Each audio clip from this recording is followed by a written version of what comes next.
ықылас арқылы Алла тағала жүректі ашып береді бір күні. Шариғи ілімді оқиды, зейім жоқ, түсінбей жатырмын деп қалдырып қояды. Жоқ, қалдырма. Қатты айтатын жерлерді бар. 10 жыл бойы әлі Құранға түспегендер бар.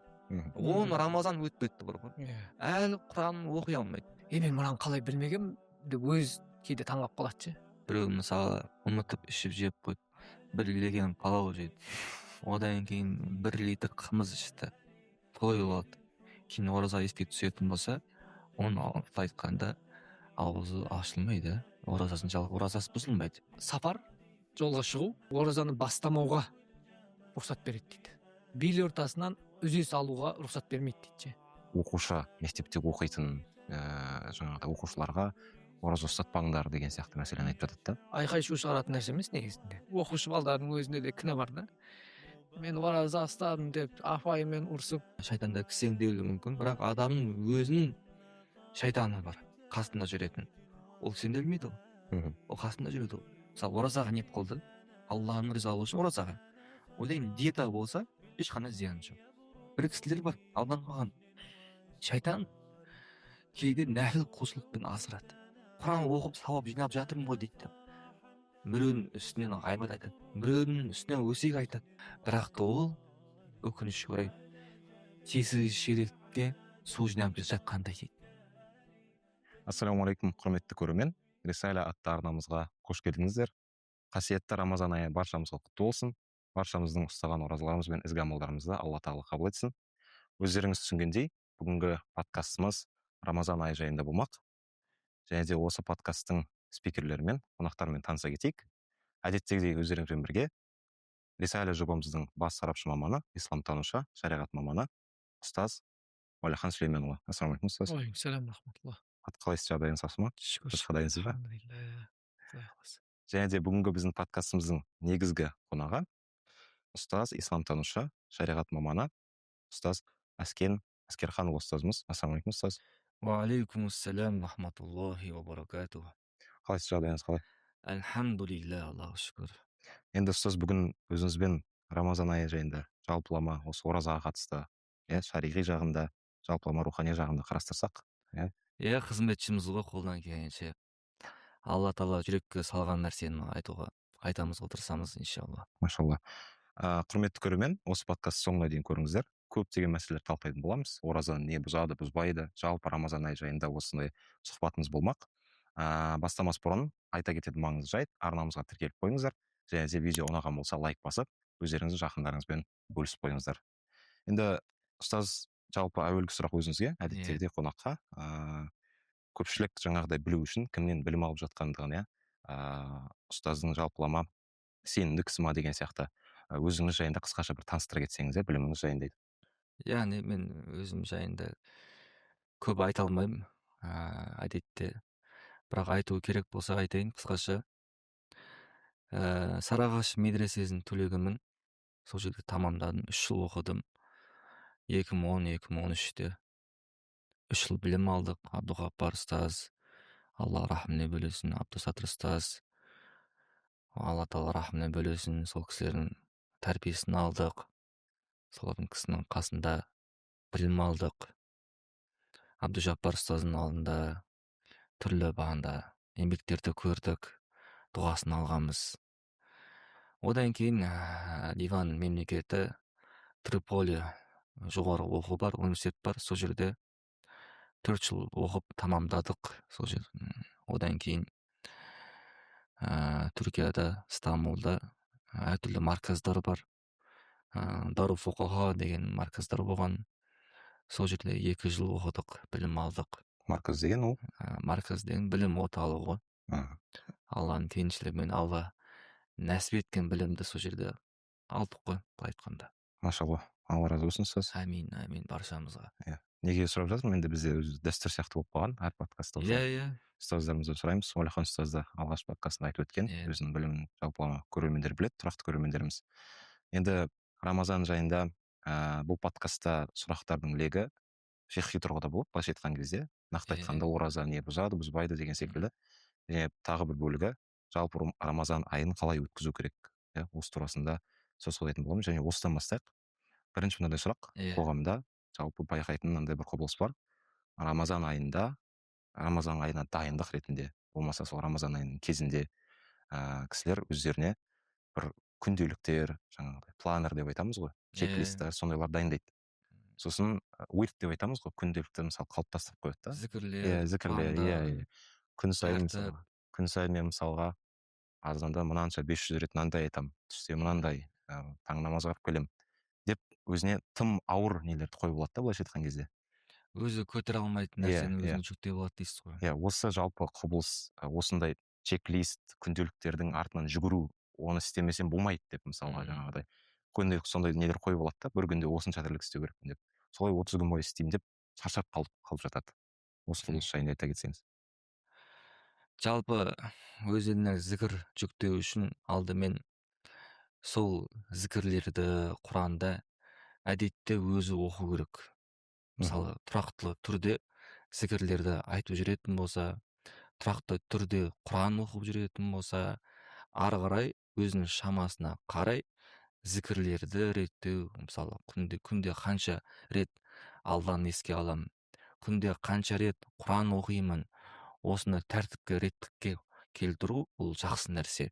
Бәлкім имам Ғазали рахималла айтады, бұл мұстахаб амал дейді. Яғни жақсылыққа жарысу. Омар радиаллаху анху айтады, хасибу анфусакум қабла ан тухасабу. Ертең есеп қисап келуден алдын өздерінен есеп алыңдар дейді. Бұл да есептің бір түрі да. Сол үшін бұл жақсы амал. Әлбетте шамасы жете алмаса, оның ниетіне қарай сауапқа кенеледі. Пайғамбарымыз саллаллаху алейхи уассалам хадис бар.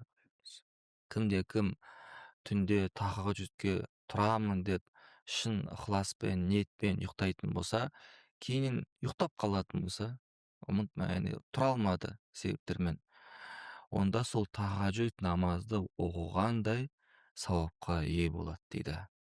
Сол үшін әлбетте ниет деген жақсы. Алла субхана ва тағала Құран кәрімде былай дейді: Астаиду билля уаллазина джахаду фина ланахдияннахум субулана.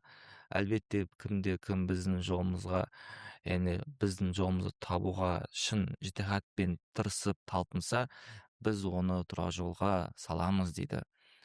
Ал енді сол нәрседе екен жасай алмай қалса, орындай алмай қалса, ештеңе етпеу керек. Не істейсің?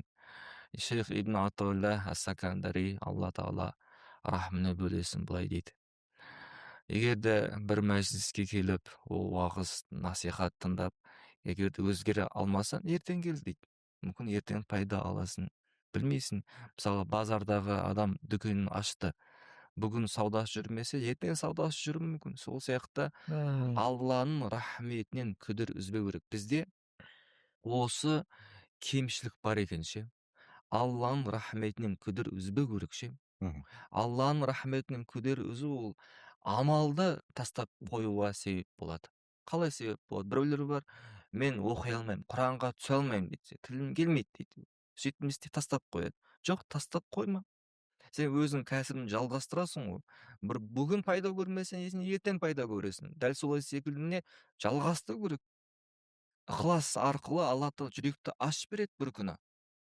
Бір кісілер бар, көп шариғи ілімді оқиды, зейім жоқ, түсінбей жатырмын деп қалдырып қояды. Жоқ, қалдырма.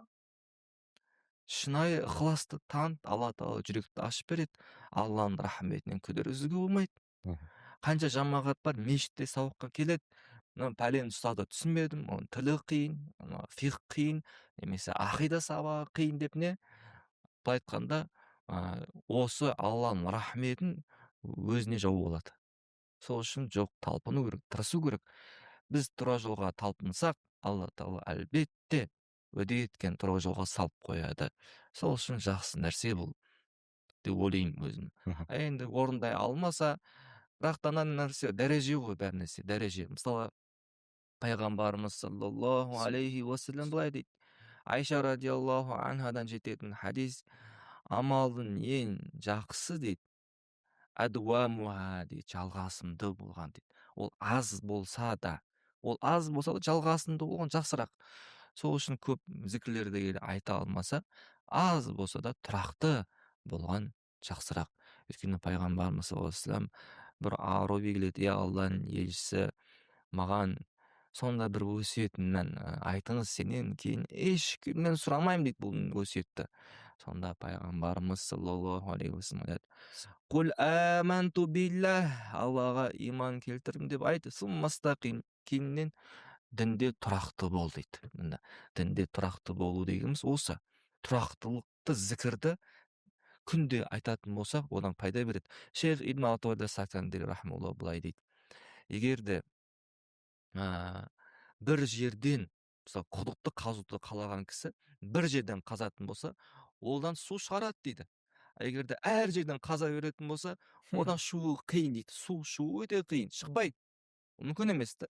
Сол үшін күнделікті бір зікірді сізге ұнайды ма, жүрегіңізге әсер етті ма, осыны әрдайым айту, орындау ол жақсырақ, иншалла.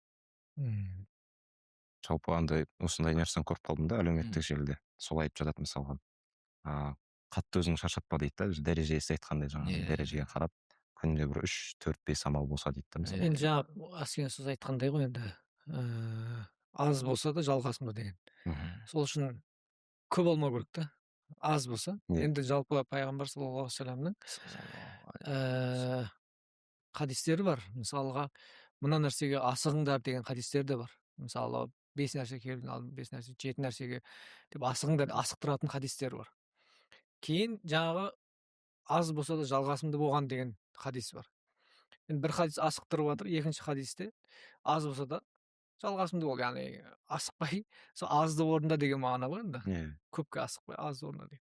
Екі хадис қалай бір-біріне қарама қайшы емес пе деген сияқты қылса, ғалымдарымыз айтады, бұл жерде дейді, жаңағы асықтыру, ол дейді, яғни өзіне сенімді кісілер дейді. Яғни былайша айтқан кезде ерекше кісілер, дәрежесі жоғары, әулие ма, енді сондай өзіне сенімді кісілер. Олар өздеріне қанша жүктесе жүктей береді дейді. Олар бес көтере алады былайша айтқан кезде. Ол жалығу деген ондай жалықса да андай не емес та, олардың жалығу біздікі сияқты, біз қатты кетеді, жалықса намазды тастап кетеді ғой біреулер. Ондай емес та, құдай сақтасын.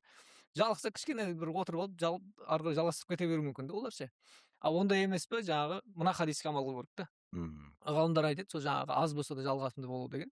Бұл сол жаңағы әлі өзінің аяғын дінге мығым жаңағы не қылмаған, сондай жаңа басып келіп жатқан деген сияқты, соларға арналған хадис дейді. Сол үшін де енді көпшілік дінге жаңадан тәй басып келіп жатқан болатын болса, онда осы хадиске өмір бойы амал қылып өтсе де болады негізі бұл хадис. Өйткені бәріміз толық кемелетке жете аламыз деп айта алмаймыз, субханалла. Бәріміз де негізі тәй басып жүрген адамдармыз ғой. Сол үшін аз да болса, сол үшін аз-аздан өзін жалықтырмастан мынандай нәрсе да, мысалы, саған айтылған зікір, мысалы, сенен естіді да, сен айттың, біреу айттың, досың айтты да, мен таңертең мынаны бір пара оқимын, бүйтемін, мына кешке мынасын көп айттың. Досың сенен көріп істеді да. Ол олай емес та, ол ше. Ол оған бөлек болу керек, саған бөлек та ол. Сен басқа, ол басқа да. Сол үшін де оны ұстаздармен кішкене ақылдасып болған дұрыс болады негізінде. Сол жалықтырып болмау керек адам. Аскен сөз айтқандай, жаймен деп өсу керек. Жаймен деп өсу керек. Жақсы. Алла разы болсын. Келесі сұрақ, жалпы мынадай мәселе. Рамазан кезінде енді ораза ұстап, бұрын ораза ұстап көрмеген кісілер сұрақтар қойып жатса, ұстаздарға, мысалға, сол баяғы бір мысалы, түкірікті жұту, істекейді жұту, жаңағы ораза бұза ма деген қойып жатса, басқа бір кісілер, олардың енді тәжірибесі бар деген сияқты олар айтып жатады да. Неге бір сұрақтарды қоя бересіңдер, жыл сайын тез шығып кеткен сұрақтар ғой деп қатты айтып жатады да. Осылай жаңағыдай білмейтін кісілер солай сұрақ қойып жатқан кезде солай наразылық таныту жалпы дұрыс па негізінде? Әлбетте бұл дұрыс емес. Өйткені хадис бар, пайғамбарымыз саллаллаху алейхи уассалам жететін хадистерде өте көп. Мысалы, Ароби дейді, Аробиден шөл арабы өте дөрекеу болған олар айтқанда. Сонда кейде пайғамбарымызға келіп осындай сұрақтар қоятын ше, дөрекілік танытатын ше. Дөрекілік танытса да пайғамбарымыз саллаллаху алейхи уассалам оларға көркем түрде жауап беретін. Мысалы, бір мысал келтірсек болады. Бір араби, мысалы, пайғамбарымызға келіп жағасын ұстап, кәдімгідей жағасын ұстап, Алла, Мұхаммед, Алла берген дүниеңді маған да бер дейді ғой. сонда пайғамбарымыз саллаллаху алейхи уассалам әлемге рахмет етіп жіберілген пайғамбарымыз егер де қасында сахабаларға бір ишарат еткен уақытта бұны мысалы жазасын берін де сазайын берін деп айтса оны істейтін еді. Пайғамбарымыз олай жасамады. Пайғамбарымыз жәл жемейді де сұрағандарын берін дешті болды. Осымен шешілді. Дұрыс. Имам Ғазали рахмалла былай айтады. Егер де мысалы біреудің көркем мінезі дұрыс емес, яғни мінезі ақылағы дөрекі болады, орынсыз сұрақ қояды, ол кісіні сен былай қабылда дейді, дәрігер сияқты бол дейді. Мысалы дәрігерге әртүрлі пациент келеді, ауру кісілер, дәрігерге қатты дөрекі сөйлесе де дәрігер бәрі жұмсақ болады, өйткені ол біледі, дәрігер оның ауруын біледі, сол үшін оған жұмсақ сөйлейді. Сол үшін бізде пайғамбарымыздың уляма варасатул анбия дейді, ғұламалар пайғамбарлардың мирасқоры дейді, барынша жұмсақ жауап беруге тырысу керек, айту керек қысқаша. Өйткені әртүрлі сұрақтар ол естімеуі мүмкін, ол білмеуі мүмкін ше. Ал енді қатты айтатын жерлерді бар. Өйткені кейбір жамағаттар бар, біз білеміз, 10 жыл бойы әлі Құранға түспегендер бар. 10 Рамазан өтіп кетті бар ғой. Әлі Құранын оқи алмайды. Жылда айтады, мен болды Құранға түсем, оқимын, өзгерем дейді, бірақ ешқандай өзгеріс жоқ. Сол кісілерге айтсақ болады, жайлап қаттырақ айтсақ болады. Яғни ұстаз ол дәрігер сияқты болу керек. Кейбір адамдарға қатты айту пайда береді, кейбір адамды жұмсақ айту пайда береді. Сол сияқты бізді барынша сол сұрап келушінің адамның жағдайына қарай жауап беру керек. Жауап береміз былай айтқанда. Негізі ондай өйтіп айтатындар ше, айтады ғой енді, дұрыс. Ол былай да, жаңадан намаз бастап отқандар бар, ол оны білмейді. Ол өзінің 10 жыл алдын мысалы намаз бастаған болса, сол 10 жыл алдыңғы деңгейін ойлап көру керек та ол. Өзінің сөйтіп бастаған, сөйтіп сол жай бастаған ойлап көру керек. Екіншіден, негіз сондай болмашы сұрақ деп ойлайды да. Мысалға, бірақ та кейін бір сұрақтар, бір оңай сұрақтар болып қалады. Мен мынаны қалай білмегем деп өз кейде таңғалып қалады ше. Мен 10 жыл болып бұны қалай білмегем деп ше. Сол үшін де өйтіп қатты тәкаппарланып немесе ондай қатты кетудің қажеті жоқ. Болады, бізде болады, пендешілік қой. Пендешілік жаңадан. Адам деген робот емес қой. Кейде пендешілікке салып қоясың, кейде қателесесің, кейде қатені түсініп өзгеруге талпынасың, жалпы ше. Өйткені өмір ғой енді. Кейде айтқанда жалғасын, шаршайсың деген секілді бір кісілер дөрекі айтып қоюы мүмкін. Бірақ та оның қатесін, әр адам өзінің қатесін түсініп жұмыс жасау керек деп ойлаймыз, иншалла. Жақсы. Осы жерде қайтып айналып келмес үшін, сіз өзіңіз фиқи тұрғысынан айта кетсеңіз, жалпы нақты бір жаңағыдай тағы мүмкін жаңадан келген кісілерге сілекейді жұту деген мәселе. Біздің фиқта келеді, сілекейді әдейі ауызға жинап қайтып жұтатын болса, мәкрух амал дейді. Оразаны бұзбайды, жақтырылмаған нәрсе болып саналады. Сол үшін бізде жалпы фиқта ораза сырттан ішке кірген нәрсе бұзылады. Ал түкірік аузын мысалы сыртқа шықпаса, аузын ішінде болса, оны кері мысалы қайтарып жұтып қоятын болса, ол оразаны бұзбайды. Бір әтеге жинап, әтеге жұтатын болса, онда мәкрух және жақтырылмаған нәрсе болып саналады. Тіпті ниетінде солай шөлін қандыру болса да ма? Оны шөл қанбайды әдетте ше. Жоқ, бірақ өзінің ойында да жаңағы солай. Ол оразаны бұзбайды айтқанда. Ал айта кетейік, сыртқа шықпау туралы айттыңыз ғой, мысалға, егер сөйлеген кезде, мысалға, зікір айтты, болмаса жалпы сөйлеген кезде, солай жаңағыдай түкіріктер еріне шығып қалып былай мысалға, соны қайтадан ол кешірім, егер де түкірік кәдімгі ерінің ары қарай сілекеймен шығатын болса, кейін оны жұтып алатын болса, ол басқа мәселе. Ал енді бұл арадағы сілекейлері еріне жабысып қалатын болса, ол ештеңе етпейді ол мәселе. Мысалы, біз дәрет алған уақытта да ауызды шаямыз ғой, бірақ ораза бұзбайды. сол сияқты кешірімді нәрселер. Иә. Жақсы, алла разы болсын.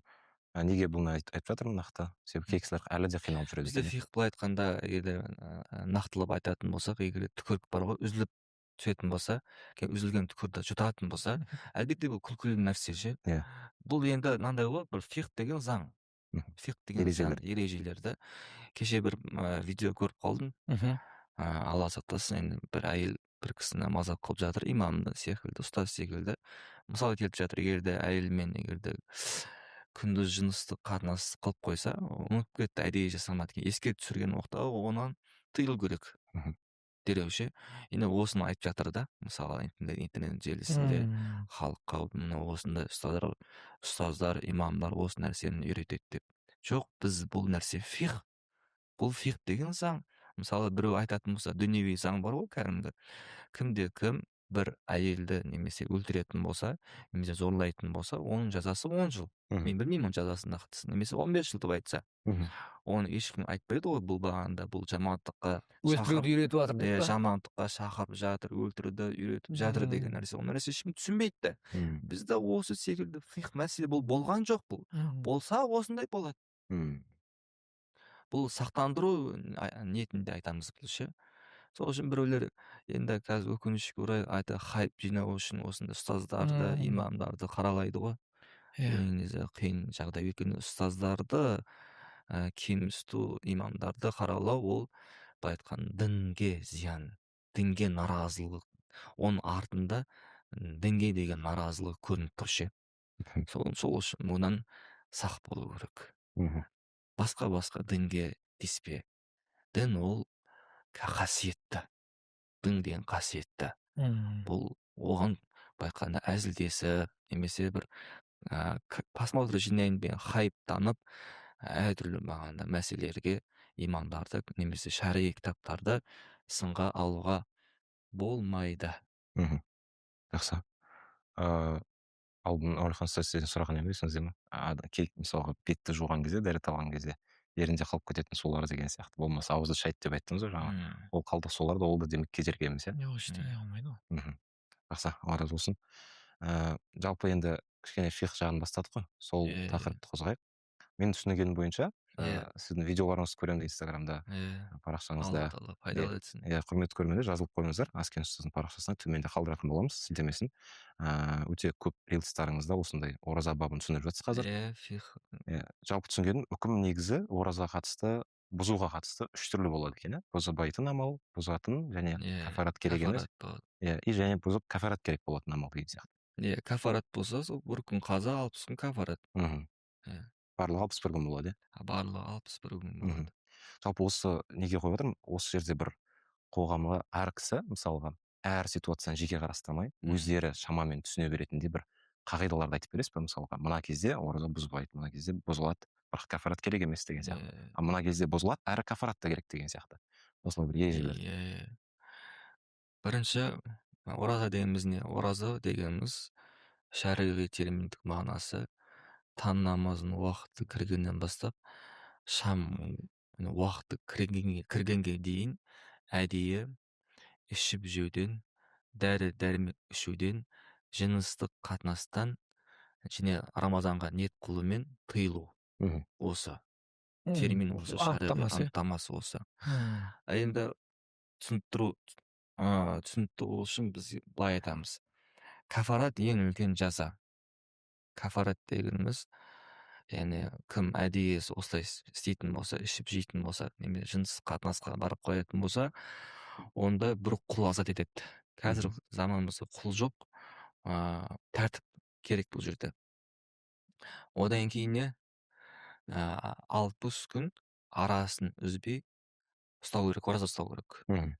Оған шама жетпейтін болса, денсаулық себепті, онда 60 міскінді тойдырады. Енді қашан кафаратқа түсіп қалады? Осы нәрсені ғұламалар былай түсіндіреді. Кафарат ол үлкен жаза. Үлкен жаза қашан бекітіледі? Толықтай одан рахат ләззат алып, шахуаттың қандыратын болса. Ал шахуат қашан қанады? Екі нәрсе дейді. Бұл фихта суратан дейді, және маанан деп айтады. Мхм. Сурatan дегеніміз өз еркімен жұту, бір нәрсені жұту, Мгм. ауыз арқылы бір нәрсені жұту. яғни әдетте тамақ кіретін жер. Бұл сура. Әдетте тамақ кіретін ең негізгі байқанда орын бұл ауыз. Мұрын қатысы жоқ демек. Мұрын қарсы жоқ. Қазір түсіндіремін оны. Ауыз арқылы кіретін нәрсе ол не? Сурatan көрінеді. Жұтады. Сурatan емес жұту. Суреті көрінісі деген. Көрінісі, бейнесі. Жұтады бір нәрсе. Өз еркімен тағы да. Айда айттым, қазір тағы да мәселе туындауы мүмкін. Манан дегеніміз, қараңыз, бұл жерде былай айтады ғұламалар. Әдетте желінетін нәрсе дейді. Әдетте желінетін және адамның денсаулығына пайда беретін нәрсе. Мысалы, нан, ет деген секілді, су, дәрі дәрмек, денсаулыққа пайдасы бар ғой. Осы мысалы әдейі жұтатын болса, онда кәфарат болады. Енді осы екеуінің біреуі көрінетін болса, онда қаза болады. Бір күн қаза етеді. Мысалы, былай айтамын. Екеуінің біреуі деген былай. Мысалы, сурatan біреу қағаз жұтты өз еркімен. Ал қағазда тек қана сурatan көрінеді да, маанан көрінбейді. Өйткені қағаз әдетте ешкім оны әдеттен жемейді. Әдетте желінетін нәрсе емес. Адамға күш қуат бермейді ол. Бірақ та сурatan ауыздан кірген, ауыздан кірген нәрсе болғандықтан Бейнесі ұқсайды. Бейнесі ұқсайды да. Оған бір күн қаза болады. Түсінсіз ба? Енді тағы да былай түсіндірейік. Енді маанан болуы мүмкін. Мысалы, қараңыз, сурatan емес. Ол не? Мысалы, мұрнынан су кірді. Мұрын су кірді, дұрыс па? Су негізі азық. Су негізгі адамға пайдасы бар. Су іші, оны рахат аласын. Байқан денсаулыққа пайдасы бар оның. Мұрын арқылы егерде су кіретін болса, өйткені мұрын тамаққа алып баратын орын бар, байланысы бар. Мұрын арқылы тамаққа алып баратын байланыс болғандықтан мұрын деген мәселе былай ғой, жұмсаннан кейінгі кеңірдекке тартса, тартып, одан кейін тамаққа су жететін болса, әдейі істесе де оған қаза болады. Кафарат керек. Кафарат болмайды. Өйткені ол ауыз арқылы кеткен жоқ. Түсінсіз ба? Себебі бейнесі жоқ. Түсінсіз ба? Міне осында ғұламалар айтады. Қаза түсінікті. Қаза екеуінің біреуі көрінсе қаза болады. А екеуі көрінсе ол кафарат болады. Екеуі де көрінсе. Қарапайым халық түсіне ме, түсінбей ме ол бірақ фикта осыны айтады. Түсінсіз ба? Одан кейін тағы да қазір сұрақ қоятын шығарсың мүмкін. Әртүрлі орындар бар.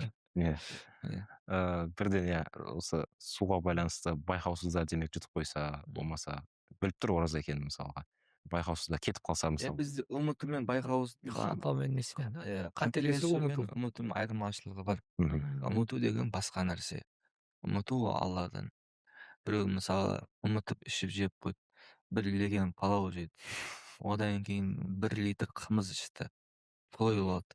Кейін ораза еске түсетін болса, оны айтқанда ауызы ашылмайды. Оразасы бұзылмайды. Қаза да болмайды, кафарат та болмайды. Білмеді ол ше. Білмеді. Ханафи мазхабымыз осы хадисті алатын негізінде. Мазхабты қияс алады. Мысалы, Малики мазхаб қияс ереже ғой, мысалы, ішіп жегеннен кейін ораза бұзылу керек. Бірақ хадис келіп тұр. Яғни кім ұмытып ішіп жеп қоятын болса, Алла Тағала оны сусындады, болсын, Алла жегізді дейді. Ішкізді. Алла Тағала жегізді, ішкізді дейді. Ол Алланың айтқанда, Алланың мархаматы. Кеңшілік болып тұр ғой. Сол үшін оразасы бұзылмайды. Ал енді қателесу ол біледі, ораза екенін біледі. Бірақ та ауызды шайған уақытта жөтелді, кейін байқаусыздай қателесіп не кіріп кетті. Дұрыс па? Еріксіз тамақтың арай өтіп кетті. Онда ол қаза болады. Қаза болса да, оразасы бұзылса да, ары қарай әдейі ішіп жеуге болмайды. Өйткені Рамазан айын құрметі үшін ол тыйылады. Дұрыс, ауызы ашылып кетті, бірақ та ішіп жемейді. Түсінсіз ба? Өйткені Рамазан айын құрметі үшін деген нәрсе көп деген үкімдер бар. Бұдан басқалар бізде ше. Оны айтып кетсек болады. Мысалы, әйел тазарынса, етеккір әйел, ораза ұстауға болмайды. Шариғатта тыйым салған қатаң түрде. Ал енді бесін уақытта тазарынса, дұрыс па? Ол ұстай алмайды ғой. Өйткені ниет уақыт өтіп кетті. Бірақ еш нәрсе жемейді, тыйылады. Не үшін? Рамазанның құрметіне қарай. Тыйылу керек. Түсінесіз ба? Керек. Дәл солай балиғатқа жетсе, немесе исламдың қабылдаса, көптеген үкімдер бар. Осыған тағы да нәрсе бар. Мысалы, мұсафир кісі тұтпады ораза. Жолаушы кіші тұтпады ораза. Кейін тұрақты кісі болды. Күндіз келді, мысалы, бесін уақытта келді. Дұрыс па? Тұрақты кісі болса, ол ораза тұтпайды. Өйткені ол ниет қылмады ораза. Бірақ та шамға дейін ештеңе жеуге болмайды. Өйткені не үшін? Рамазанды құрметтеу керек. Рамазан айының құрметі болып тұр, ол өте қатты құрмет. Осыған қатысты көптеген үкімдер бар бізде негізінде ше. Ал құрметі. Ал енді қарама-қайшылықтарды келіп қалуы мүмкін. Көрерменнен сұрақ ше. Мысалы, таза әйел ораза тұтты, сөйтіп бесін уақыт етеккір келсе, мәселе осы. Оны керісінше ішіп жеу керек. Өйткені етеккір кісі әйел ораза тұта алмайды. Тұтса ораза керісінше күнә болады. Сосын ауызды ашады. Көрсету керек та. Ауызды ашады. Бір адамдардың алдында жемеген жақсы. Өз анда. Ораза ұстайтындардың алдында жемеу керек те.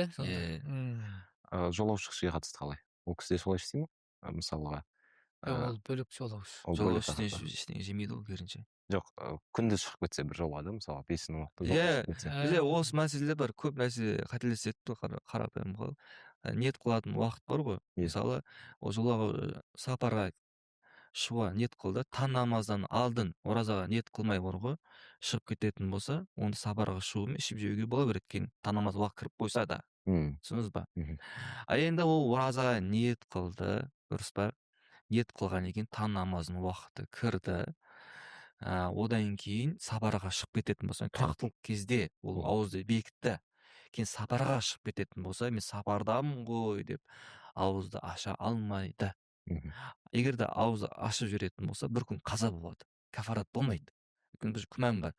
Күмән бар жерде жаза, үлкен жаза біздің шариғатымызда бекітілмейді. Ішіп жеп қоятын болса, күнә болады бірақ. Түсінесіз ба?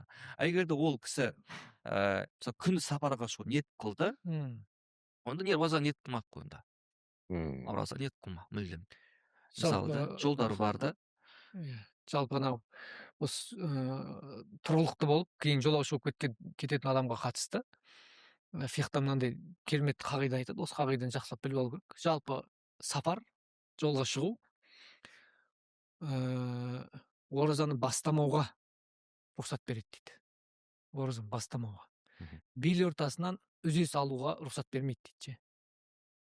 Яғни мысалға ол сәрес уақытында жолға шығып баратқан болса, немесе түнде ма, таң сағат 3-те ма мысалға да.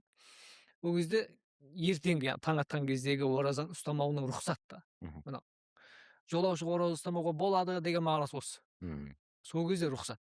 Ал бірақ жаңағы бастаған болса, уже бесін болып қалды, таңертең бастаған, әдемілеп сәрес ішіп бастаған, уже енді жолға шығайын деп жатқан болса, ол кезде жолаушы аша салуға болмайды. Жаңа сен айтқандай күнә болады, не болады. Қысқасы, яғни оразаны бастамауға. Ол намаз сияқты емес та. Намазды бөлек. Мысалы, бесін намазы тұрақты, кейін сапарға шығып кетті. Кейін әлі уақыт шықпады бесін, бірақ бесін намазын оқымады ол.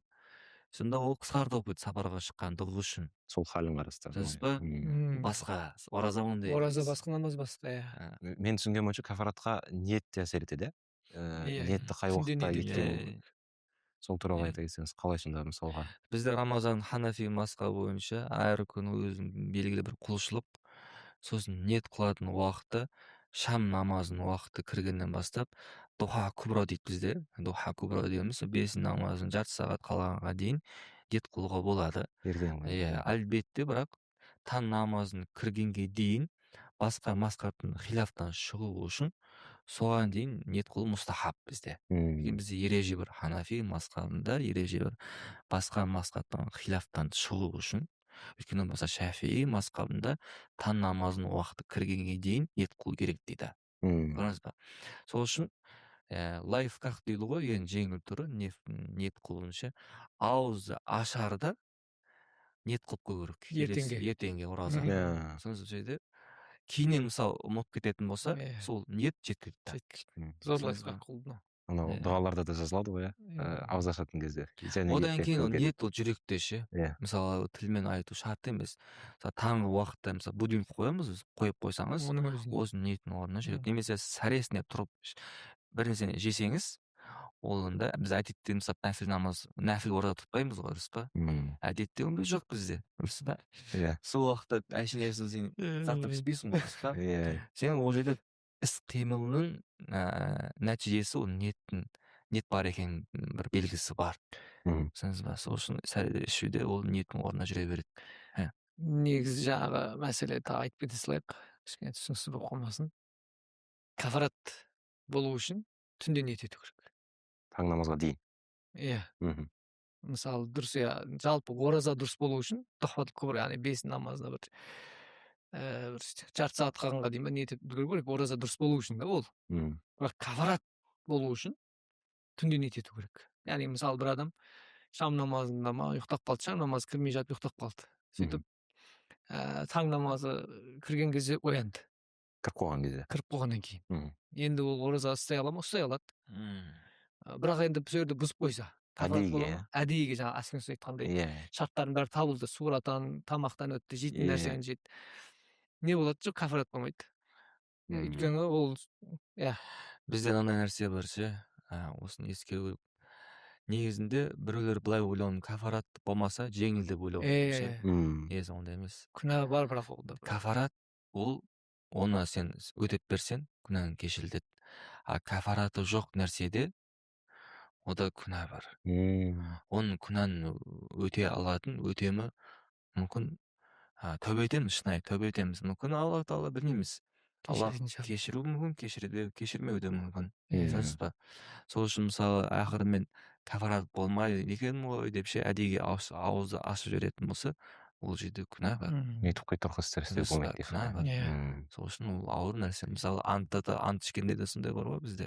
Бізде кафарат тек оразаға қатысты емес, мысалы ант ішкенде де мысалы антты болашаққа ант ішу бар. Мысалы оның кафараты бар. Арнайы 3 күн ораза ұстайсың ше. Ал енді өткен шаққа кафарат ант ішу бар. Ол қателессе әдейі мысалы айтты. Мынау кітап пәленше жерден келген деп ше. Алланың антымен ішті. Бар өтірік айтты ше. Оның кафараты жоқ. Бір күнәсі бар. Көрдіңіз ба? Сол үшін кейде ойлау керек ше. Кафараты бар болған нәрсе, енді бұл рухани нәрседе айтылады. Оның өтеуім бар. Соның жазасын орындадым. Бұл тақырып кірмей ақ қойып. Жалпы кафарат былайша айтқанда негізі жақсы нәрсе деп тұр ғой негізі. Яғни сәл жеңілдетеді деп тұр да. Күнәні азайт, кешірілуі, ал кафарат жоқ, керісінше ол онымен ойнамау керек деп жатыр да. Кафаратпен де ойнауға болмайды жалпы. Дінмен ойнауға болмайды. Алла разы болсын. Енді мынандай сұрақ қояды кісілер. Ораза ұстады, түнде ниет етті, жаңағыдай бәрін істеді де. Күндіз ұстап жүрген кезде қатты бас ауырып кетті, немесе қатты ауырып кетті. Осы кезде болмай жатыр да, енді әдейіге дәрі ішуіне, немесе тамақ жеуіне, су ішуіне бола ма? Халін жақсартамын деген ойда.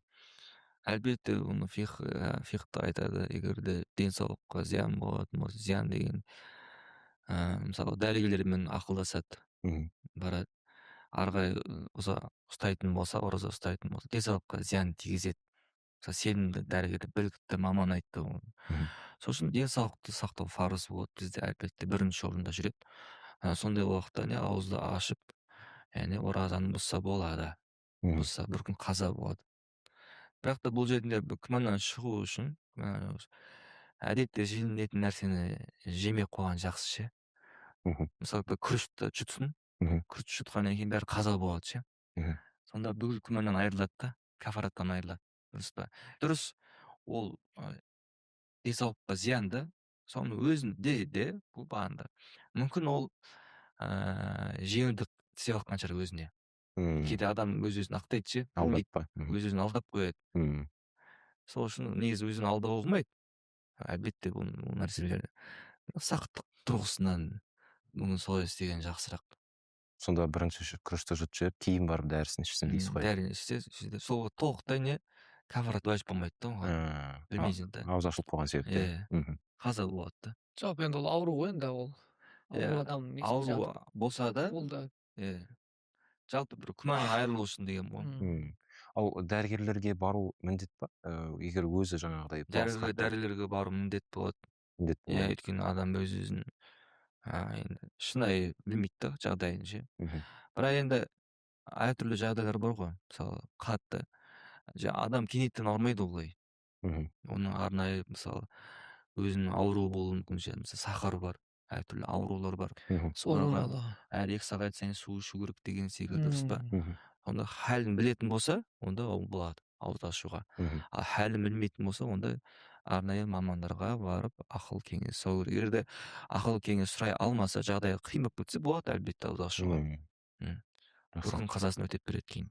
Осы адамдардың дейміз әртүрлі адамдар жаңағыдай жағдаяттары болады ғой мысалға. Сол туралы айта кетейікші. Бәрін бір тізіп айтып шығайықшы. Мысалы 2 қабат әйел деген сияқты, жүкті әйел мысалға, немесе емізулі баласы бар әйел, тағы кімдер айтамыз, қария, қарт кісі деп айтамыз, ауру кісі, бала, оқушы. Қысқаша айтқан кезде тағы да осындай бір қағида сондай бар ма? Сонда қағида білікті маман дәрігер Мгм. соның сөзін тыңдаймыз. Егер де шынайы іштегі балаға зиян болатын болса, немесе емізулі әйелге шықпай қалып, баласы әлі емеді, әлі ештеңе жей алмайды, байқанда балаға қаупі қатерлі көп болатын болса, сосын оған білікті маман дәрігер айтатын болса, онда ауыз ашуға болады, шариғат рұқсат беріледі. Мгм. Өйткені оның қазасы бар, Мгм. қазасын өтей береді. Мгм. Дәл солай қарт кісілер де сондай. Егер қарт кісілер оразаны тұтай алмаса, онда фидиясын береді. Мгм. Фидия дегеніміз 60 күнге бір міскінді 2 күндік мезгілдік тамақпен тойдырады. 2 мезгіл тамақ. 2 мезгіл тамақпен тойдырады. Мгм. 4000 теңгеде қазір бекіп жатыр. Мгм. Түсіндіңіз бе? Азанда кешке деген секілді. Бірақ 60 сол бір адамға азанда кешке 60 күн берілу керек. Түсіндіңіз бе? Бір адам болу керек. Бір адамға, иә. Бір адамға. Мгм. Немесе 60 кісі болуы болады. Азанда сол тамақтандырасын 60. Кешке сол кісілер тұру керек, 60 кісілер. басқа адам болмайды. Басқа адам. Ол Ол қиын болғандықтан бір кісіге берген жақсырақ болуы мүмкін. Немесе медреседе шәкірттер болуы мүмкін, солар бір жерде жүреді. Ал Міскін фақырларға береді фидияны ше. Егер фидияға шамы жетпесе, онда алладан кешірім сұрайды. сол жеткілікті. Истихфар жасайды. Ақылдылар бар ғой бізде. Әртүрлі сыналатын, бізге айтатын. Міне сендер осындайсыңдар. Адамға қиыншылық туындатады. Міндет жеп қоясың. Жоқ, ондай емес. Дұрыстап түсіну керек қой. Мысалы ше, қарт кісі, қараңыз, қарт кісіге де шамасы жетпес дейтін болса, оразаға тұта алмаса, онда фидиясын бере алмаса, онда садақасын. Фидия бере алмаса, онда истихфар сұрайды, алладан кешірім сұрайды. Түсінесіз ба? Дәл солай. Мысалы намазды қазасы, оразаның қазалары дәл сондай. Шама жеткенше өте. Егер де өте алмасаң, егер де жазып кет өсиет. Балалардың, ұлдардың 3-тен 1 бөлігінің ақысы бар. Соның өсиетін кейін орындайды. Айтқанда. Осы адамдар жайында айтқан кезде әлеуметтік желіде мынандай мәселе көтеріліп жатыр. Кейбір ұстаздар оған жауап та беріп қойды. Бірақ біз де айта кетейік осы туралы. Оқушы, мектепте оқитын жаңағыдай оқушыларға ораза ұстатпаңдар деген сияқты мәселені айтып жатады да. Балағатқа толған болса да. Осы туралы ол кісілер кешіріле ме, әлде кешірілмей ме, қалай жаңағы ұстау керек па, ұстау керек емес па деген мәселе. Олжас, не дейсіздер? Жалпы енді балиғатқа толған әрбір мұсылманға ораза міндет болады. Енді бұл бір айқай шу шығаратын нәрсе емес негізінде. Мектеп деген не, ол обед ішпесе болды ғой. Қатты бір бізде просто оқушы балдардың өзінде де кінә бар да. Мен ораза ұстадым деп апайымен ұрсып бірдеңе қылып деп су ішіп жатқан біреулерге барып әңгіме айт деген сияқты.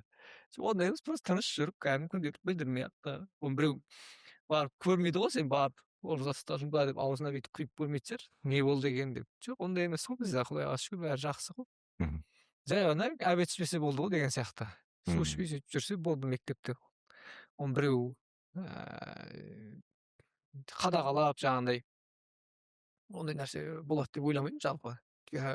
Мұғалімдер де мұсылман, бәрі мұсылман ғой енді, бәрі мұсылманның балдары ғой енді, былайша айтқан кезде құдайдың оразасына олай қатты қарсы келеді деп ойламаймын. Жай ғана просто бұл мектептегі балдардың өздерінің кейбір жаңағы мен ораза ұстадым деп бір апайына немесе бір қасында оқушыларына әңгіме айтқаны болуы мүмкін, не болды деп бірдеңе деген болуы мүмкін, мен сабақ сұрай бермеші деген сияқты, мен бүгін ораза ұстаған едім деген сияқты болуы мүмкін. осыдан шыққан нәрселер ғой негізі. Егер барлығы да сол мұсылманшылықтың әдептілігін, көркемділігін сақтай алғанда ондай қатты нәрсе болмас еді негізі. Ораза кезінде кафелердің, тамақтану орындарының жұмыс жасауы дұрыс нәрсе ма негізінде, рұқсат етіле ма деген сұрақ.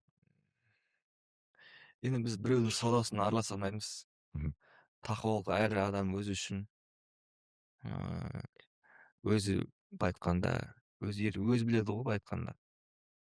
Бірақ шариғатқа жүгінсек, мысалы шариғат тұрғысынан не болады деп айтатын болсақ, біз айтамыз, енді алла тағала адал кәсібіне берекет берсін. Енді ораза ұстаушылар бар, ораза ұстамайтын кісілер бар, мұсафір кісілер бар, сапарда жүретін жолаушылар бар, әртүрлі үзірлі кісілер бар, денсаулығы жарамайтын кісілер бар, мысалы жас балдар бар, етеккір әйелдер бар, дұрыс па? Немесе мұсылман емес адамдар бар. Соған қарай күндіз сауда жүргізсе болады. Алайда бұл жақтырылмаған нәрсе дейді. Бірақ саудасы адал, кәсібі адал болады. Оразада мысалға мындай сұрақ келеді адамдардың ойына, шайтан кісенделеді деп хадистер бар ғой, айтылады. Бірақ неге адамдар қылмыстар жасайды, болмаса күнә жасайды деп айтып жатады мысалға. Бірінші, бұл хадис тікелей мағынасында ма, ауыспалы мағынасында ма, ол екі түрлі пікір бар. Бір ғалымдар бұл тікелей мағынасында емес, ауыспалы мағынасын деп айтады. Бұл жердегі шайтан кісенделеді деген мағынасы адамдар жақсылық жасауға Алла тағала көпшілік адамдарға тауфиқ, жеңілдік беріп қояды. Дұрыс па? Жақсы амалдарды жасауға жеңілдік беріп қояды. Осындай жақсы амалдарды көпшілік адам жасаған уақытта шайтанға қиын соғады. Осына кісенделеді деп кейбір ғалымдар осылай жорамалданғанды жориды осылай. Осылай түсінеді. Ал енді тікелей мағынасыз болса да біз айтамыз, бұл жерде неше түрлі шайтандар бар. Мысалы шайтандар кісенделуі мүмкін, бірақ адамның өзінің шайтаны бар, қасында жүретін. Ол кісенделмейді, ол қасында жүреді, ол әрдайым. Одан бөлек нәпсінің азғыруы бар. Негізінде нәпсінің азғыруы шайтанның уәсуасынан да қауіптірек. Имам Ғазали рахималла былай келтіреді, мысалы әдемі мысал келтіреді. Нәпсінің азғыруы бүркітке ұқсайды дейді. Бүркітке ұқсайды дейді. Бүркіт ол өзінің олжанын ауламайынша қоймайды дейді. Артынан түсіп алады, соны аулайды дейді. Түсінесіз ба? Нәпсіні сияқты. Бір нәрсе қадалып қалады, бір жамандыққа. Соны істетпейінше қоймайды, азғырады. Әр адамның өзінің бір жаман бір қасиеттері бар, жаман әдеттері бар деген. Одан құтылу өте қиын. Біреулері бар, ойын ойнайды, әртүрлі. Біреулері бар, жаман кино көреді. Көрдіңіз бе? Нәпсі соған үйреніп қалғанда, соны жасайды әрдайым. Көрдіңіз бе? Ал шайтанның уәсуасы шыбын сияқты дейді. Шайтанның уәсуасын шыбынға мысал келтіреді. Шыбынға теңейді. Мұрныңға қонады, тұрып жүресің, бірақ қайтадан келеді дейді. Шайтанның уәсуасын сен біліммен қайтарасың, басқаша азғырады. Тағы да біліммен қайтарасың. Ал нәпсінің азғыруынан сен төтеп беру үшін күш жігер керек, білім керек, күш жігер керек. Дұға етесің. Аллахумма әти нәфси тақуаха. Аллахым, мен нәпсіме тақуалық бере көр деп ше. Көрдіңіз бе? Сол үшін нәпсінің азғыруы қауіптірек. Сосын шейх Ибн Атауилла Сакандари рахималла былай дейді, әдемі айтады. Сен Рамазан айында шайтан кісенделеді дейді. Бірақ сенің нәпсің, сенің жанында жүретін, сенің қасында болатын нәпсің, ол әрдайым сенмен бірге өлгенше дейді сенің қасында дейді. Сен көрмейсің ба, Рамазан айында бір кісілер зина жасайды, біреулер ұрлайды, біреулер адам өлтіреді, білгін ол нәпсіден дейді. Тәжіл арус кітабында осыны келтіреді алла тағала. Жақсы. Пайдалы етсін. Алла разы болсын. Фиқи туралы сұрақтарға оралайық кішкене. Бізде мүмкін мен қателесіп тұрмын, бірақ жалпылама адамдардың түсінігінде осы ораза кезде, жалпы ораза кезде ғұсыл алуға қатысты бір түсінік бар секілді. Біз айтамыз ғой, ғұсыл алған кезде 3 парыз бар деп айтамыз, иә, ауызды шаю деген сияқты, мұрынды шаю деген сияқты.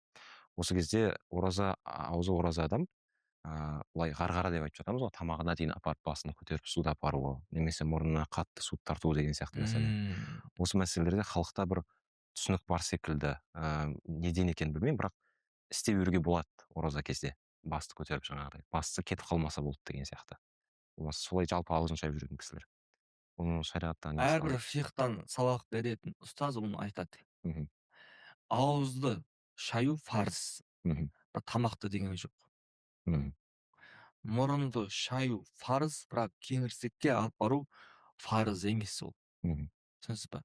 Және фиқта айтады, ораза ұстаушыларға дейді, жоқ, ораза ұстамаған кісілерге дейді, тамаққа су алып бару және кеңдікке ары қарай суды алып бару, ашытып, бұл мұстахаб амал дейді. Мұстахаб деген жақсы көрінген амал. Ал енді оразада мысалы күнді жұмып болып қалды, ғұсыл алу керек болды, онда ауызды шаяды, тамақты шаймайды. Ауыз шаяды тек қана, дәрет алған секілді, бір рет фарыз болды. Және мұрынды шаяды. Мұрынның қаттысына дейінше, мұрынның жұмсағына су кіргізеді, болды, сол жеткілікті. Ол фарызды өтетін. Ал мұстахаб қол тартпайды ары қарай. Өйткені ораза. Ауызы оразаны бұзып жібереді. Кім бұлай істейтін болса, қаза болады. Кафарат болмайды. Әдейі істеген жоқ ол. Ол білмеді. Білмесін қаза. Түсінесіз ба? Жақсы. Иістер мәселесінде айта кетейікші. Иіс деген нәрсе ол дене емес. Иә. Дене болмаған нәрселерде оразаны бұзбайды. Ол жерде сорatan және мағынада көрінбейді. Ауаны табиғатқа шықтың ше, таза ауаны демалдың, ораза бұзыла ма? Бұзылмайды ораза. Гүлді иіскедің, ораза бұзылмайды. Әдірді иіскедің, ораза бұзылмайды. Өйткені ол көзі көрмейтін нәрсе ғой, ауа сияқты, түсінесіз бе? Дене емес та.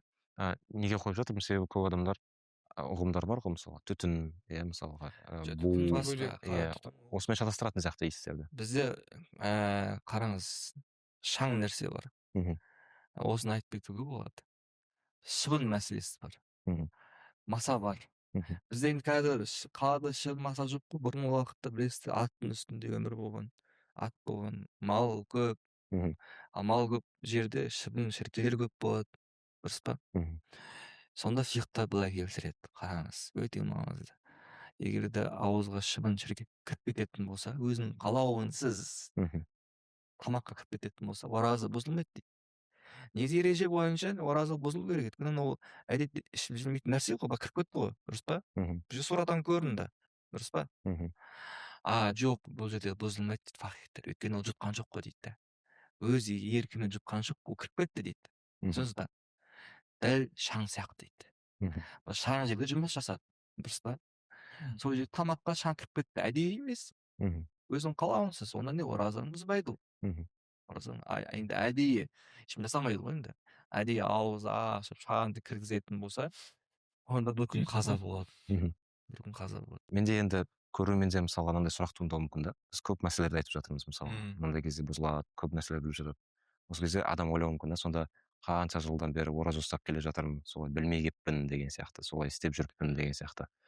Осы оразалардың барлығы қаза болды ма, немесе олар қалай өтейді деген сияқты да. Адам мысалы көңіл күй түсіп кетуі мүмкін осыдан қатты жаңағы стресске беріліп кетті, солай. Депрессия десең.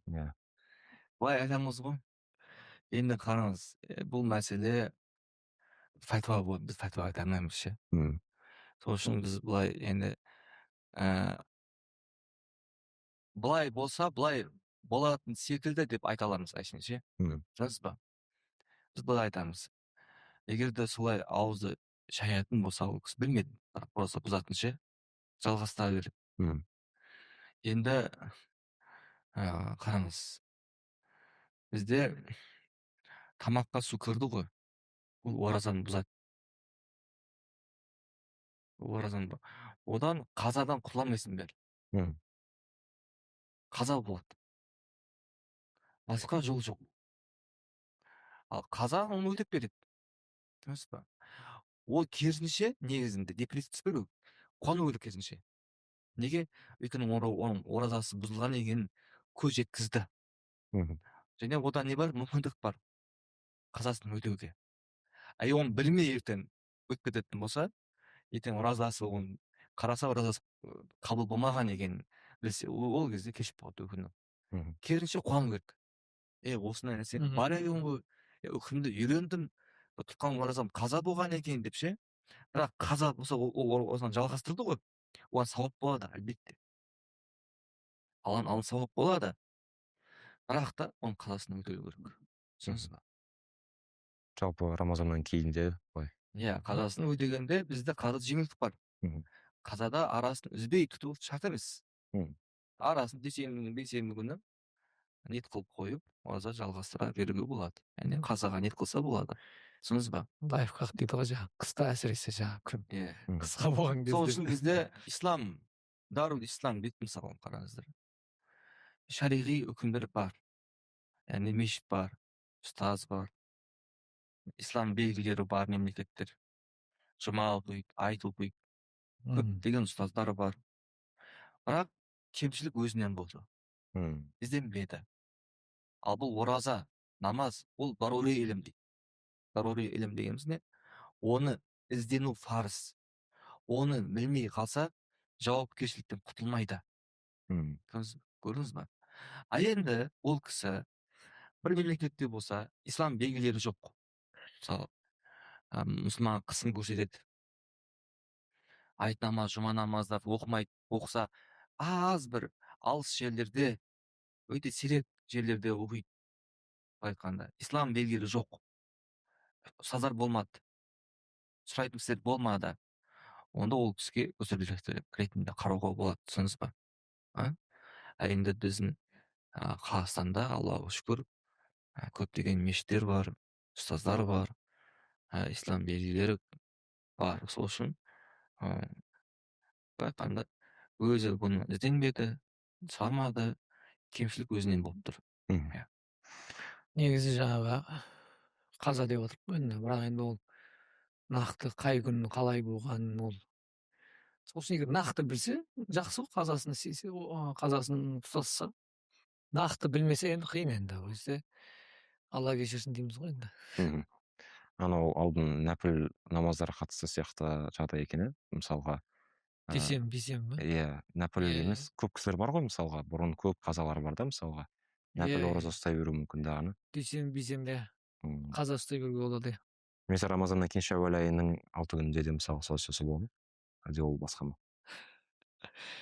Енді Шәуәл бөлек қой. Болады, ұстаса болмайды дей алмаймыз, бірақ қаза болып есептелінеді. Жоқ, Шәуәлде емес, соны ұстаса орнына деген сияқты жаңағыдай. Болады, қаза болып есептелінеді. Жақсы. Мынандай бір сұрақ, Әскен сізге. Кей кісілер оразаға ниет еткен кезде диетаға деп, арықтаймын деп, болмаса керісінше әртүрлі ниеттер. Осылай ғана ниет етіпті, мысалға. Солай ол дұрыс ораза ма негізінде? Бізде ханафи мазхабы бойынша ниет қылу парыз. Ниеттен оразаға ниет қыламыз, құлшылық болады. Бірақ та қараңыз, оразаға ниет қылды, ниеттің артында тағы да азу бар, арықтау бар. Ол ниетке ешқандай зияны жоқ. Ниетке ешбір зияны жоқ. Оразасы қабыл түгелдей, бәлкім былай сатты болады. Егер де ол кісі азудың мақсаты құлшылықта белсенді болайын, сергек болайын деген ниетте ұстайтын болса ораза, онда оның айтқанда жасаған ісі құлшылыққа айналады. түсінесіз ба? Мысалы оразаға ниет қылды, алланың ризалығы үшін оразаға. Одан диета болса ешқандай зияны жоқ. Бәлкім ол диета азу үшін, мен ертең құлшылыққа сергек болу үшін, мысалы құран жақсы оқу үшін деген секілді, немесе отбасымда адал кәсіппен жұмысты қамтамасыз ету үшін, күш қуат алу үшін деген сияқты оразаға ниет қылып артынша осыған ниет болатын болса, керісінше жақсы нәрсе, жаман нәрсе емес. Ораза ұстарсыз дейсіз ғой. Әлбетте дұрыс. Бірақ тек қана диета үшін ұстаса, ораза ниет қылмады, оның оразасы қабыл емес. Дұрыс па? Бірінші оразаға ниет қылу керек. Ең негізгі нәрсе осы. Жақсы. Тарауих туралы сөйлесейікші. Дәл сондай бір қағидаларды айта кетсеңіздер, көпшілік білмейтін, мысалға қандай қателіктер жүрсе. Тарауихта қателіктер бар. Неге жоқ? Мысалы намазға кешіп келетіндер бар. Мысалы құптан намазын оқымады. Тарауих намазын бастап кетті имамдар. İşte олар тарауих намазын үйге салып алуға. Бірден. Иә, бірден кейін парызды оқиды, құптанды оқиды. Ол дұрыс емес, әлбетте. Тарауихтың уақыты құптан намазынан кейін ғой. Парыздан кейін. Рас па? Құптан фарыздан кейін, әлбетте. Сол үшін оған бірінші құптан оқу керек. Одан кейін тарауих намазын оқу керек. Түсінесіз ба? Ал өтір уәжіпте талас бар. Оның қатты проблема жоқ. Иә. Жақсы. Ал тарауихқа бара алмай қалған кісілер үйінде. Тарауихқа бара алмаса, біздің ханафи мазхабы бойынша тарауих намазы сунна муакках кифая дейді арада. Осын қосып қояды. Яғни бір ауылда, бір қалада бір мешіт тарауих намазы оқу керек, және әр мұсылманға бекітілген сүннет. Сол үшін егер де мешітте оқи алмаса, онда үйде оқысын. 20 ракат оқысын, қысқа сүремен. Ол да не тарауихқа жата береді. Біз кейде ойлаймыз, тарауих деген хатым қылу керек деп. Жоқ, ондай емес. 20 ракат оқысақ бұл тарауих болады. Ал тарауихте құран хатым қылу бөлек сүннет ол. Ол бөлек сүннет. Негізгі сүннет ол тарауих. 20 ракат. Жақсы. Сүннет муаккада деген ол бекітілген сүннет. Әрдайым пайғамбарымыз саллаллаху алейхи уассалам жасаған, кейде жасамаған. Не үшін? Үмметке фарыз болып кетпеу үшін. Жақсы. Әйел кісілер қалай болады? Бұл жақсырақ қойыңыз. Бұл тарауих әйелдерге де сүннет деген ғой. Әйелдер де үйде 20 ракат оқиды. Дәл солай білетін сүре. Қысқа сүре, білетін сүресін оқи береді. Иә. Жақсы. Оларға да сүннет болады. Муакка бекітілген сүннет. Оларға да оқу керек. Алла разы болсын. Енді кей әйелдер айтуы мүмкін де, енді жаңағыдай бізде ауызашар дайындаймыз, сәресін дайындаймыз, бала шаға бар, қалай оқимын мен деп сөйтіп бірден сол наразылыққа жауап берейік. Түнде оқысын. Түнде болса оған. Жақсы. Алла разы болсын. Таң намазға дейін оқи береді ғой. Таң намазға дейін оқи береді. Иншалла. Тамақ мәселесіне келейікші. Мысалға ауыз ашу деп, мысалы ауызашарда немесе сәресінде адам қатты шектен шығып тамақ жеуі мүмкін екен да, мысалға сәресінде мен астық қаламын дейді, суды жаңағыдай ішіп сылқылдап деген сияқты. Имам Ғазали рахмалла керемет айтады осы жайында. Былай дейді. Адам әдетте кешкі ас ішетін болса, қанша жейді? Дәл солай ауыз ашқанда сол тамақ жеу керек дейді. Әдетінде. Солай кезде, иә? Рамазаннан басқа кезде. Рамазаннан басқа әдетте қалай жейді? Бір кесе деген сияқты. Бір кесе нан. Жапырақ лепешка. Онда солай же. А одан асырап жейтін болса, одан тойып жейтін болса, бұл ысырап болады. Ысырап болады. Бірақ та тағы да фихта бар. Сәресі тұра алмаймын қауіп болатын болса, оны той бесе болады. Оразада, именно оразада болады. Басқаларда болмайды, түсінесіз ба? Сәресі тұра алмаймын деп ше, бүгін той болайын, қазір тойып жей болайын десе болады. Кейін жаңағы нелер бар, ауыз жұмыс істейтіндер бар. қара жұмыс істейтіндер, стройка деген сияқты. Олар жесе енді болады енді. көп Күш кетпей. жинау керек, иә. Мгм. Жалпы тойып жеудің өзінде проблема жоқ, иә? Асырып жеу, иә? Мәселе. проблема бар бізде. Қазір ибаха кітабында келтіреді. Мгм. Оны кімдер бар? Мгм. Кейде тамақ жеу уәжіп болады, уәжіп те міндет, Иә. қай уақытта міндет болады. Намазды тік тұрып оқи алатын дәрежеде жеу күш қуат болатындай, тамақ жеу не міндет, парыз. Сондай. Кейде мубах болады, мубах дейміз жұмыс жасау үшін ше. Кейде мұстахаб болады. Мгм. Қай уақытта мысалы тамақ жеймін, мен ниетім сабақ беру, дінге қызмет қылу, имамдыққа шығу деген сияқты. Онда сол ниетпен жейтін болса мұстахаб болады, Мгм. сауап болады әне. Мубах амал мұстахабқа айналуы мүмкін ниет қылумен. Түсінесіз ба? Мгм. Мен қазір мына тамақтанамын, одан мен күш қуат жинап, жақсы ізгі амалдар жасаймын. Немесе мен адал кәсіп жасаймын, сол адал кәсіп арқылы отбасымды асыраймын деген сияқты. Сол ниетпен жейтін болса, әлбетте сауап болады. Мгм. Кейде асыра тамақ тойып жеу, одан да асыра жеу мәкрух болады. Ол денсаулыққа зиян. Әрбір денсаулыққа зиян нәрсе ол не? Ол мәкрух болады. Тыйым салынған яғни, түсінесіз ба? Мгм. Осыған мән беру керек. Айда енді бір қонақ келіп тамақтанып алдым да, бір қонақ келді аяқ асты. Енді онымен бірге қосып тамақ жемейтін болсаң, ол ренжиді. Сол уақытта не? Қонағын күту мақсатында қарның тоқ болса да, оның үстінен жеуге болады дейді шариғатта. Көрдіңіз ба? Мгм. Өйткені пайғамбарымыз саллаллаху алейхи вассалам хадис бар. Кімде-кім Аллаға және қиямет күніне иман келтірсе, онда қонағын құрметтесін дейді. Мгм.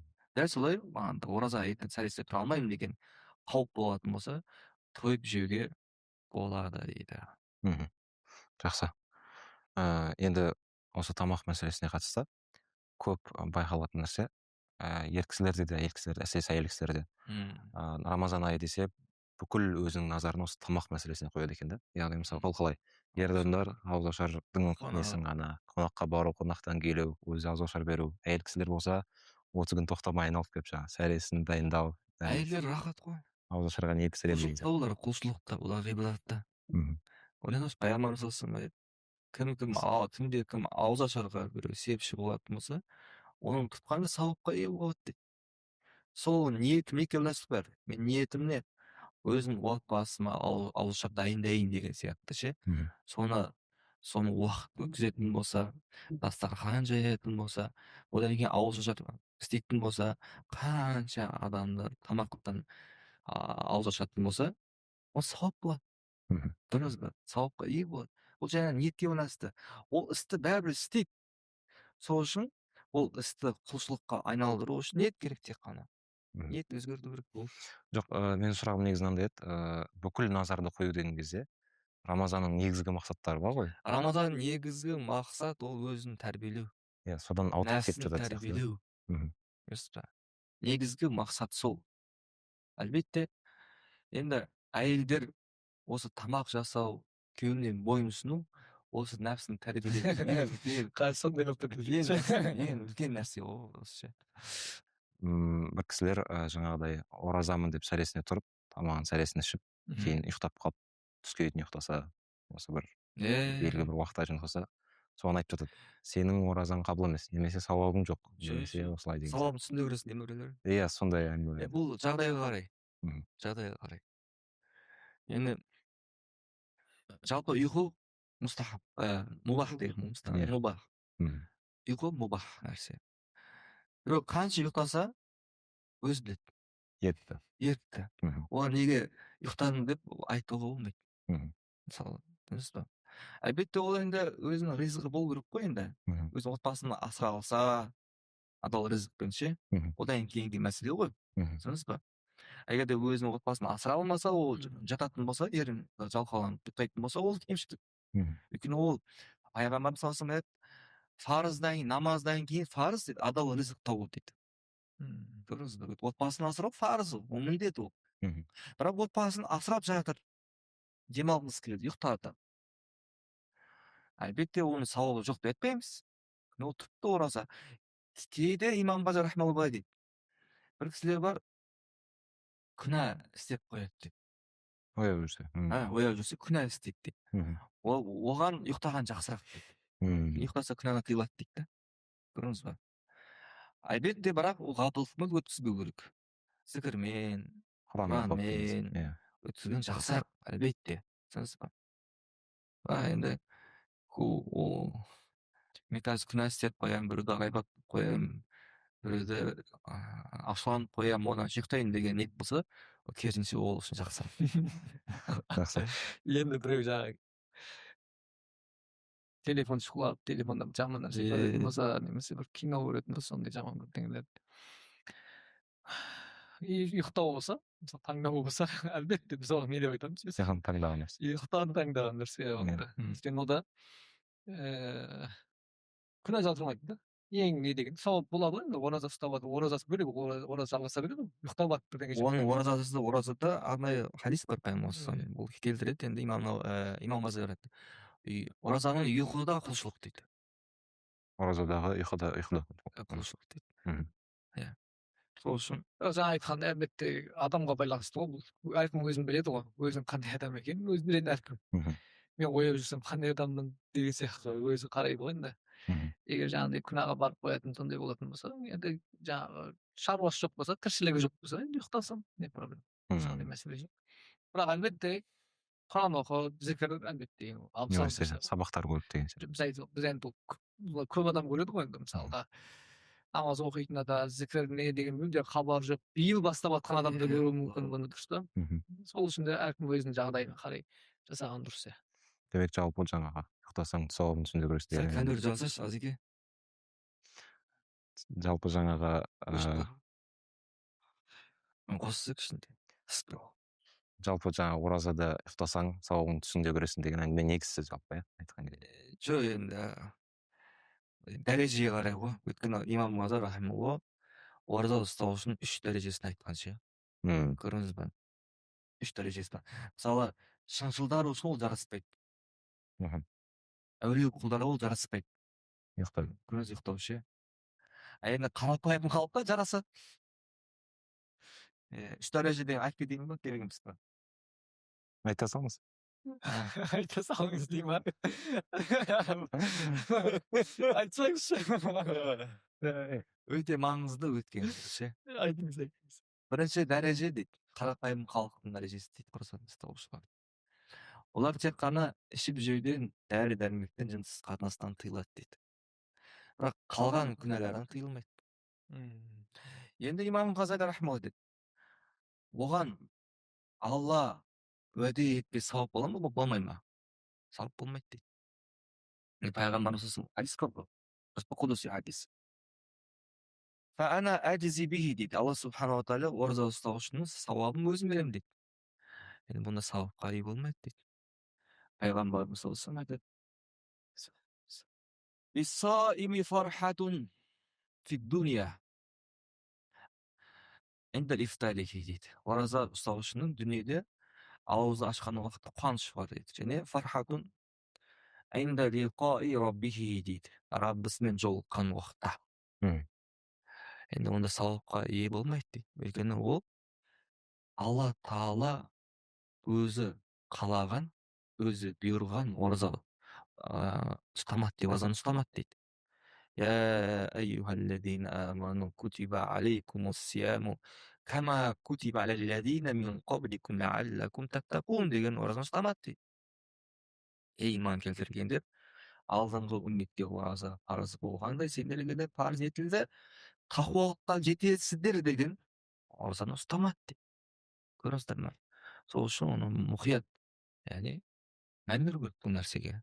Екінші дәрежелі ораза ол Алла Тағала фарз еткен ораза. Ол бүкіл ағзаларды харам нәрсені сақтайды. Көзді, құлақты, ауызды, қолды, аяқты деген сияқты. Ал үшінші дәреже ол әулиелердің дәрежесі. Әулиелер. Олар жүрегіне Алладан басқа нәрсені кіргізбейді. Тек қана Алланы ойлаумен әулие болады. Мен қысқаша айтып кеттім. Қысқаша, нұсқаша. Алла разы болсын. Енді екеуіңіз де жалпылама осы Рамазан айында жалпы көпшілік жамағат, қарапайым жамағат басымдық беру керек болған бір 3 негізгі амалдан айтып өтсеңіздер. Абу Хурайра радиаллаху анхудан жететін хадисте фаттақул махарим такун а'бадан нас дейді.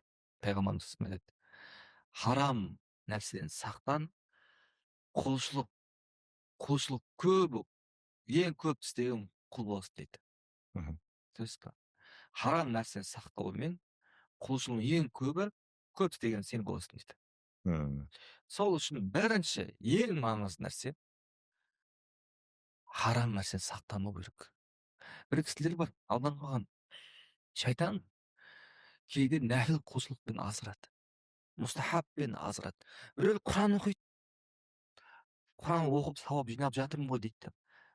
Біреудің үстінен ғайбат айтады, біреудің үстінен өсек айтады, жала жабады, біреуге жала жабады, біреуді масқаралайды, біреуге зиян береді. Сөйтіп ойлайды ол, мен Құран оқып жатырмын ғой деп, мен сауап жинап жатырмын ғой деп ше. Бірақ та ол өкінішке орай тесігі шелекке су жинап жатқандай дейді. Имам бұны Тажул Арус аль-Хавли Тазибул Фисқ кітабында келтіреді осыны. Тесігі шелек, тесік болған шелекке су жинай аласың ба? Жинай алмайсың, ағып кетеді. Дәл солай не? Сауаптарды жойып алма. Сен Құран оқыған сауапқа жазылады, дұрыс па?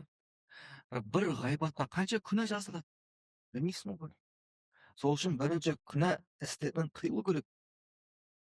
Басқаша айтуы мүмкін, зікірді көбейт. Мен айтам, бірінші күнә істерден тыйылу.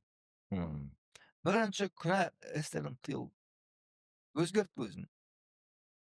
Сауданың дұрыс болмаса, сауданың да дұрыста. Адал ет. Екінші мәселе, жамағат намазға бекем бол. Жамағат намазға барынша бекем бол.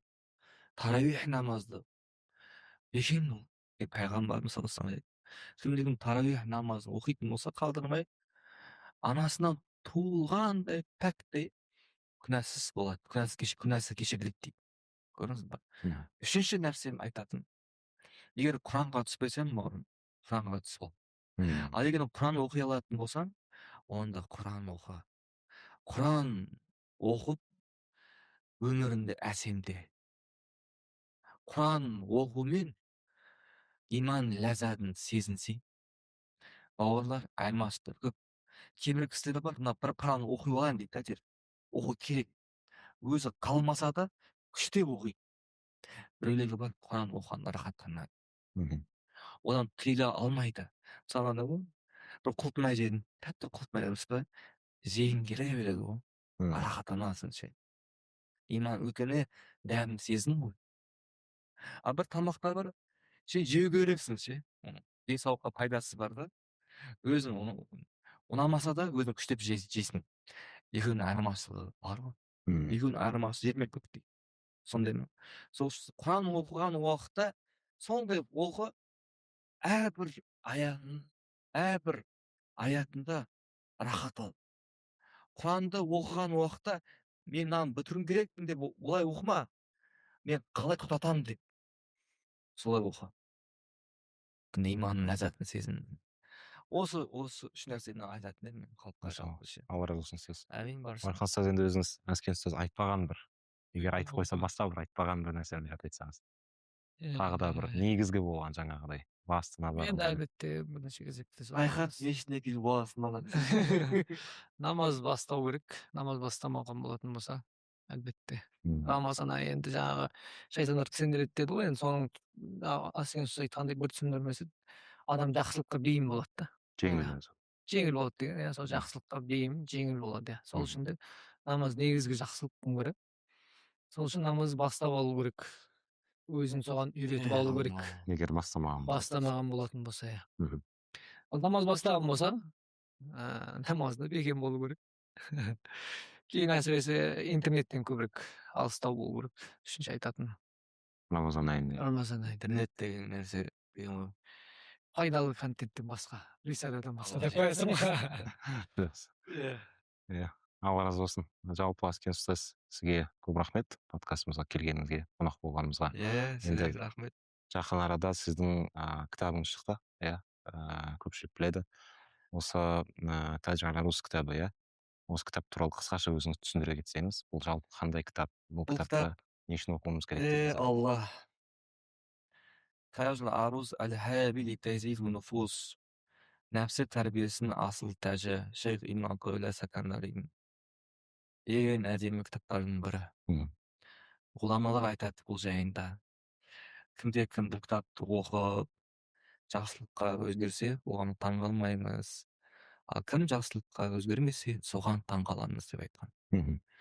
Шын айтқанда, Шейх Ибн Атаулла Сакандари менің өміріме қатты әсер тигізді бар ғой. Мен Ливанда оқып жүрген кезде алғашқы сол жерде бұл кітаппен таныстым, оқыдым, бітірді, үлкен шейхтермен, ұстаздармен толықтай өмірімді өзгертті бар ғой. Айтқанда. Сондай бұл кітаппен мен ғашық болдым. Әрдайым оқитын. Оқып қойсам да, күнделікті оқитын бар ғой. Өйткені мысалдар бар ішінде. Сенің шын жағдайын білдіретін мысалдармен бар ғой. Әлбетте бұл кітапты оқыған уақытта жай мән бермей оқыса пайда алмайды. Шынайы ықыласпен мән беріп, әр мысалына пікірленіп оқитын болса, көптеген пайдалар. Өйткені Шейх Ибн Атаулла Сакандари жайында ғұламалар көптеген жақсы пікір айтқан. Тіпті Хикам деген кітабы ғой. Ғұлама айтады. Енді дұрыс түсіндір, бұл айтады ғұламалар. Егер де намаздың ішінде Құраннан басқа нәрсені оқуға рұқсат болғанда, біз осы Шейх Ибн Атаулла Сакандаридің сөзін оқитын едік деп. Басқа ғалымдар солай айтқан. Бұл әшін мысал ғана.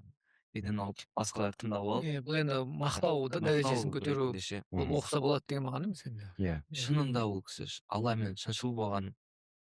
Бұның ұстаздары да шыншыл. Имам Шазили, имам Мурси радиаллаху анху менде шыншылдар ғой барлығы. Сол үшін бұл кітапты шыншылдықты үйретеді. Әлбетте оқып көрген кісілер оны түсінеді. Егер түсінбесе, қайтып оқу керек. Қайта оқу керек дейсіз ғой. Бұл кітап енді машалла қазақша шыққаны өте қатты қуандық. Өйткені керемет кітаптардың бірі. Бұл кітаптың ішіндегі бір сөз бар, бұны жаңағы Шейх Ахмад деген кісімен бұл оқыған едік. Өте маған қатты өміріме әсер еткен сөздердің бірі бұл Тәжік арус кітабында. Ақыреттік болған бір амалға сен оған ақыреттік амал енді мысалы ғибадат болуы мүмкін, басқа болуы мүмкін, иә. Соған мына дүниеден бір нәрсені қалау. Мысалы біреу рия қылады ғой енді, рия қылып жаңағы намазын біреу мақтау үшін, біреу басқа қылу үшін, көрсету үшін, басқа қылу үшін оқиды. Ақыреттік амал ғой намаз деген. Бірақ ол не қылып жатыр? Осы дүниеге бірдеңе қалап жатыр. Соны істемейді жаңағы. Алтын қасықпен, қасық алтын да бірақ онымен нәжісті алтын қасықпен жаңағы жұтқандай сондайға теңейді. Бірақ қасық алтын да. Бірақ жеп жатқан нәжіс. Сондай өте бір жаңағындай нүктесіне тиетін адамға бүйтіп теңеулер енді бүлік. Сол жағынан енді бұл кітап өте таптырмас кітаптардың бірі. Алла разы болсын Асия ұстазға кереметтей аударған. Құрметті көрермендер, дәл осы Аскен ұстазымыздың кітабын алуларыңыз келсе, төмендегі описание бөлімінен қарасаңыздар болады. Барлық мәліметтерді қалдыратын боламыз. Кітапқа тапсырыс беріңіздер, және де оқып өздеріңіздің жан дүниелеріңізді өзгертіңіздер. Бүгінгі подкаст сіздерге ұнады деген үміттеміз. Көптеген пайда алдыңыздар деп ойлаймыз. Келесі подкасттарға ұсыныстарыңыз болса, комментарий бөліміне өздеріңіздің пікірлеріңізді жаза кетіңіздер. Ал бүгін біз сіздермен жалпылама қоштасамыз. Ассаламу алейкум рахматуллахи ва баракатуху.